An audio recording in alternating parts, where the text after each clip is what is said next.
Kolegovia niektorí, že sa vôbec nehambíte, prosím vás, prednáša tu tak závažné obvinenia voči niektorým europoslancom bez toho, aby ste predložili čo i len jediný dôkaz o nejakom uplácaní, pretože to sa tu nestalo.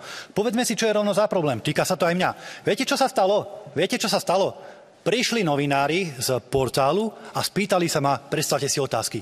A predstavte si, ja som im odpovedal podľa toho, ako politicky cítim a aké názory skutočne mám. To znamená, že si myslím, že vojna na Ukrajine by sa nemala predlžovať. A toto je celý problém. Pretože niekomu sa to nepáči. Vedeli sme takmer presne, ako budú ruské zásahy vyzerať, kde budú mať naše demokratické systémy slabiny a vedeli sme aj predpovedať, ktorí európski politici budú posluhovať kremelskému naratívu. Vidíme, že zásahy Ruska urobili s európskymi kampaňami a čo robili s európskymi kampaňami a voľbami. My na Slovensku sme to videli v parlamentných voľbách, videli sme to teraz v 2 kolách prezidentských volieb.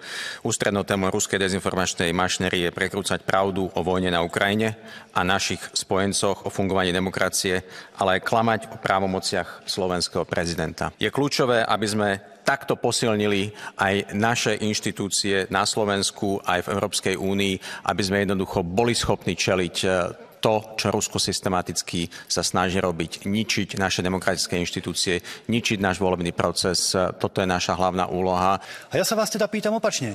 Aké navrhujete riešenie, aby sa toto teda neopakovalo?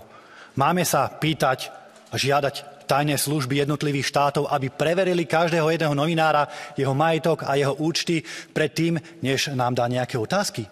A potom niekto rozhodne, že komu z nich môžeme odpovedať, alebo komu z nich nemôžeme odpovedať. Pretože ľahko sa to hovorí o nejakom podplácaní, o nejakej propagande, ale keď príde na riešenie alebo niečo podobné, tak ste všetci ticho. Desí ma, aký svet chcete zaviesť a desí ma, kam to všetko môže dospäť, chvála Bohu, že toto volebné obdobie už je na konci. Ďakujem.